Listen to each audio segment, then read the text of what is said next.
Alright, for this lecture, I will continue with our second chapter, which is the maintenance strategies.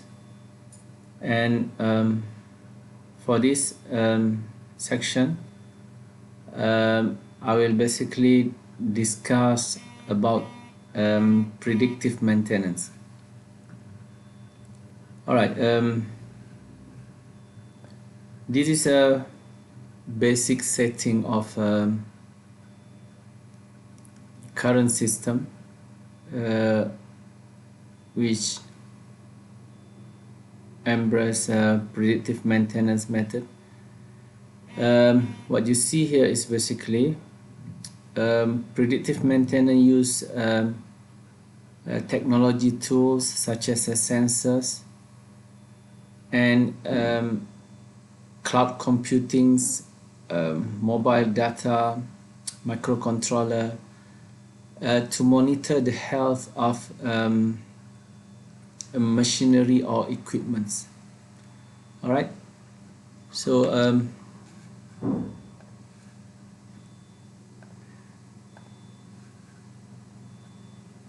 if you can recap again what we have learned in the previous lecture. So maintenance basically can be categorized into two large group, which is the first one is unplanned maintenance, or we call it as a reactive maintenance, and the second group is planned maintenance or proactive maintenance. So in principle,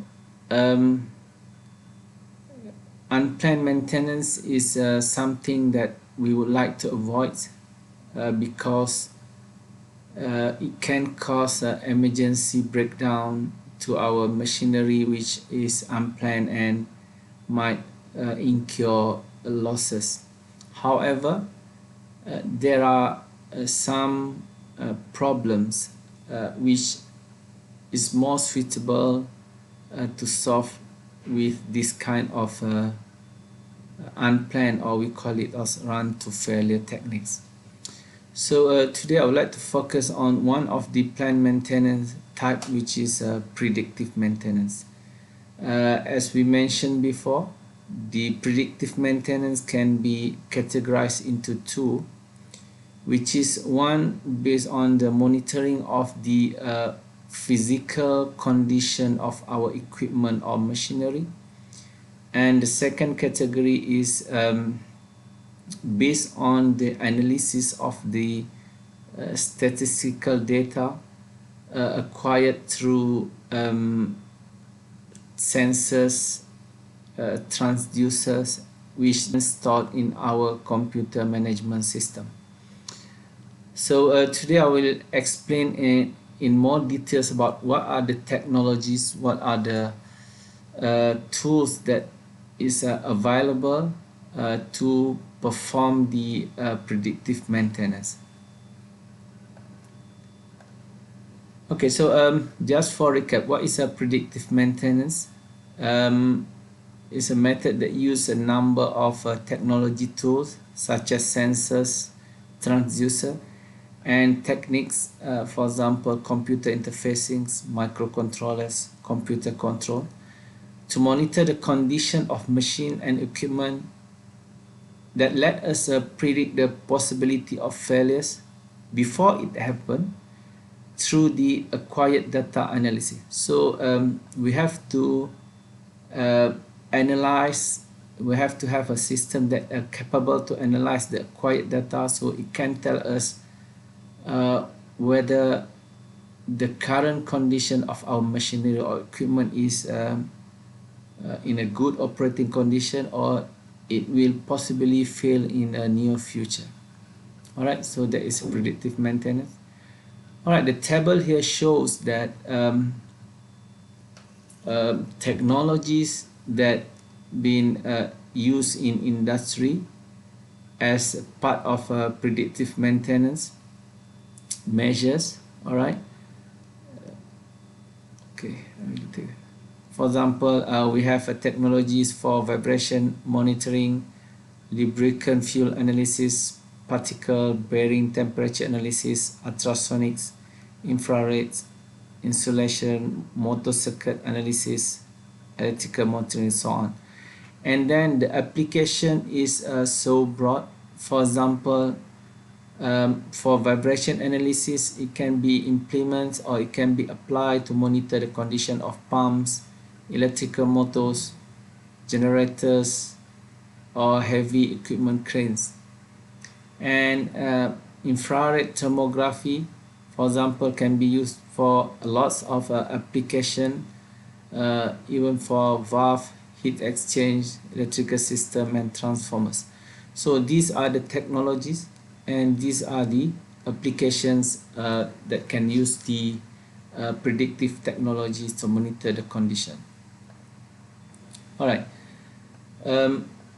So all these predictive maintenance is fall under the is made capable due to the advance of the diagnostic technology. Okay, so a lot of diagnostic tools have been developed and invented. For example, mainly in industry, for vibration analysis, oil analysis, thermography, ultrasonics, electrical effects, and penetrance. These are some of the diagnostic technology which been used as part of predictive maintenance tools to monitor the condition of machinery.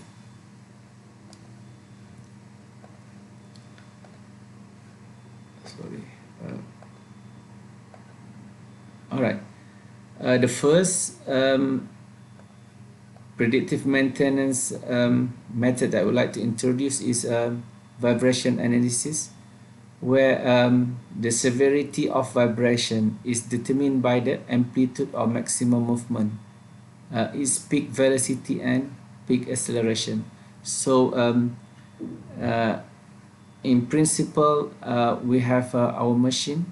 Okay, let's say these are motors here with a bearing, and we connect to the attach one sensor to monitor if the rotors or the bearing vibrates up and down in terms of amplitude. You can see the amplitudes. So if it exceeds certain amplitudes, then we know that there's something abnormality is happening in some of in any parts in our equipments. All right. So it's been monitored based on the frequency of vibration. So each of the part here has its own vibration frequency. Okay. So this vibration analysis can be used in a lot of equipment, especially to monitor the performance of mechanical equipment that rotates, reciprocates, and has another dynamic action. For example, gearboxes, motors, pump, turbines, compressors, and many more. All right. So it's very useful to monitor this, to use this vibration analysis to monitor all these mechanical equipment. So next is we see the example of how does the vibration frequency and vibration sensors look like. So this is one of the example of vibration sensors. So here is a frequency, and this is the amplitude. All right. So let's say we have a threshold allowed vibration is we set this level, and then we know there is something abnormality happen here because the amplitude at this frequency exceed the threshold value. All right.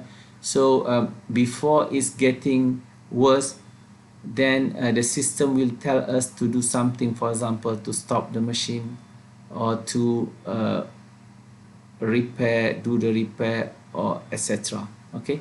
So without waiting until the machine break down. All right. These are some other examples of sensors and transducers, and also the system. It's quite advanced system like this. This is a handheld system which connected to the mobile sensors like this.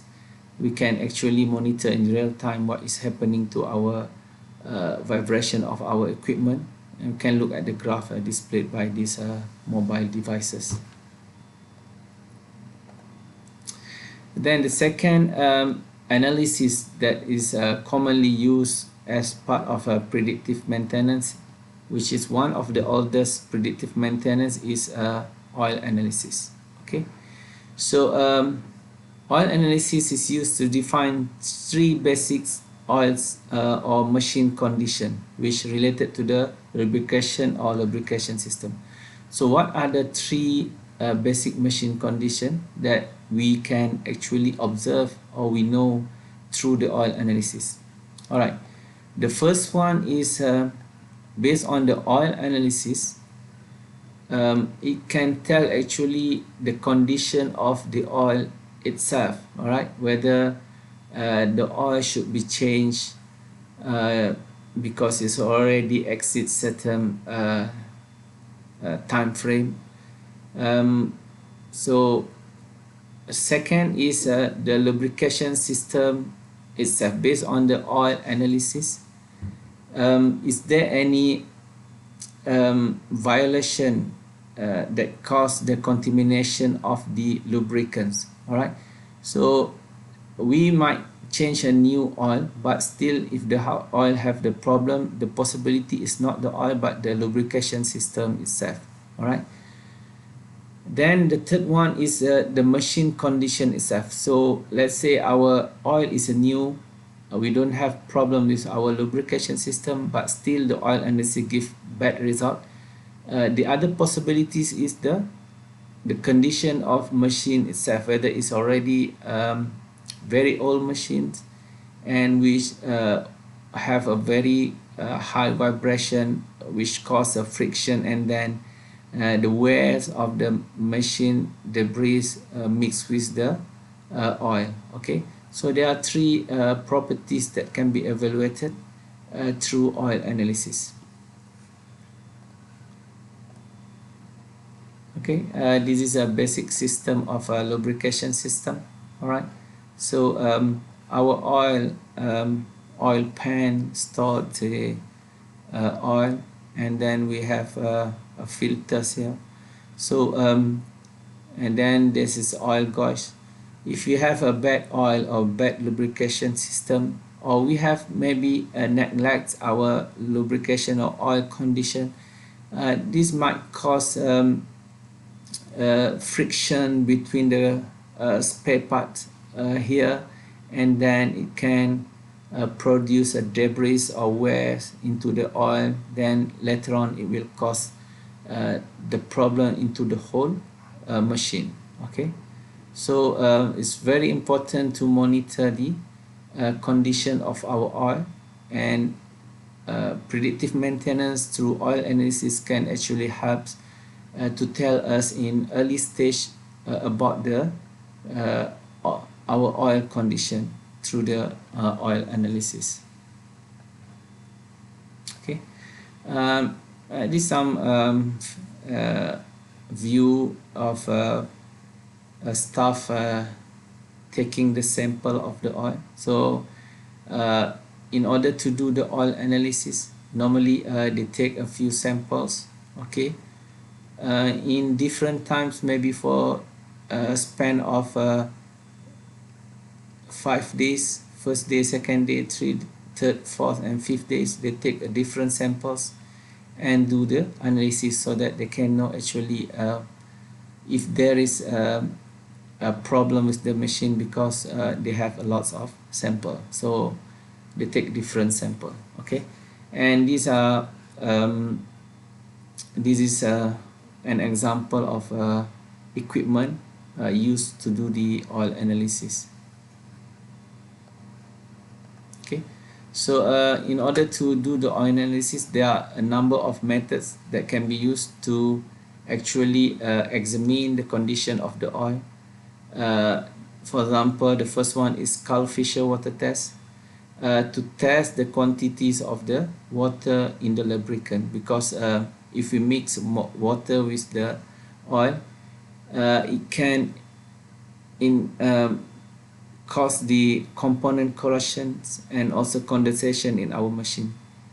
Oil analysis tests can also use what called as ICP spectroscopy to detect wear metals, contaminant metals inside our lubricants, because the elements associated with wears can actually cause the corrosion and problem to our machine. All right. So here there are a number of other different type of oil tests and oil analysis, such as the particle count, viscosity, and we have lots of the others here. All right, so you can go through this one. Okay, the next method or technology used for PDM, predictive maintenance, is thermography. It's basically thermography. You can actually guess that thermo is very related to the thermal, and then this one is actually related to the temperature of things. Okay, so how does this thermography technology? It measures the surface temperature through the measurement of infrared radiation. All right, to actually, based on the radiation, we can actually detect the, for example, poor electrical connections, hotspots, and furnace and kiln refractory wear. Okay, so we can also very critical to detect or to check the boiler and turbine based on the temperature, and so that we know if there are possibility of overheating. Okay, infrared camera shows surface temperature variations calibrated to provide absolute temperature or temperature gradient. So by using devices or thermography camera, we can actually see the temperature of the surface. So like here, we can actually see based on the infrared imager or camera. Okay, like here, so this is a hot and this is less hot, for example, and then this is a handheld spot radiometer. It can be used to check the condition of surface temperature. Okay, and for example here we can also use thermography to check our electrical system, so we can know exactly which part of the wiring or our connection that has a very high temperature, which can cause for example short circuits or fire. Okay, and there are lots of other problems that can actually be checked or monitor using the thermography in our electrical system, such as a transmission line, motors, generators, bearing, and many more. Okay, these are some of the example. You can see here, this is a short circuit which actually shown by a very high temperature spot here, but which are actually unable to be seen by our naked eye, but by using the thermography or thermal camera we can actually see the spot problem. Okay, also at the transmission line, you can see which of the transmission line actually is having a surge current or a very high temperature, maybe due to the short circuits or overloading. Okay, the same for equipment. So bearings from motors, when it move, we can actually see which part of the motors produce a very high temperature or heat, and the same here, the tanks of chemical things also, we can see the high temperature spots by using thermal camera. All right, the next is ultrasonics. So there are several techniques for ultrasonic testing, but commonly they are all used to determine faults or anomalies in weldings, coating, piping, tube structures, shaft, and etc. So how does this ultrasonic works? So we will transmit the ultrasonic pulse through the cracks, gaps, or build up of piping or tubes, and then based on that result, we will monitor the waveform of our ultrasonic, and we can actually determine the location and the severity of the cracks or the discontinuity. All right. The example is like here. Okay, we have this handheld type ultrasonic detector. Okay, so we send the ultrasonic through certain spare part like here, and then it will return to us a waveform, something like this. So if there is any problem in our for example tubes, piping, you can see maybe there's some spikes around like this, which actually tell us the severity, how bad the crack is, and also the location of the crack. Okay, so this is how they use the ultrasonic technology. Penetrance is the other types of predictive maintenance. To actually detect the penetration or the cracks within the components. Okay, so what they do is actually we clean the respective surface. All right, we clean the surface and then we apply the penetrant, and later on we can see that the penetration will go through the crack, and we can see through maybe a direct visual inspection, or we can use some electrostatic techniques to detect which part of the component which have cracks or discontinuities. Okay, so there are a number of technologies that can be used to perform predictive maintenance. So here are the benefits of doing a good planned maintenance such as predictive maintenance. Of course, we will have a great availability, reduce our costs, high level of output, okay, without rejects or bad products. So we can also improve our budget control and focusing on frequently recurring jobs. Okay, all right, these are some of the benefits of planned maintenance. So what are the trends in maintenance from now to in the future? So production machinery is become more and more complex, and maintenance personnel must keep pace. So since the complexity of the machinery, the monitoring capability such as sensors, transducers, computer interfacing system, microcontroller need to be applied to comply with the complexity of the technology. Okay, special training program to maintain worker skill level, so we have to keep updating the skills since the technology is changing. The problem is varies from time to time due to the different technology, so the skills and expertise must be upgraded. Okay, and this is outsourcing the job to the more expert in the area, such as a consultant.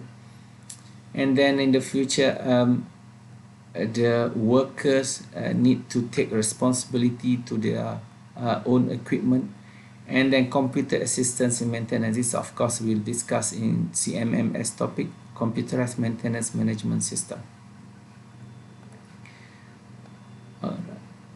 And this is a computer assistance are very important in terms of scheduling maintenance project, to record our costing by each of department, category, and classification.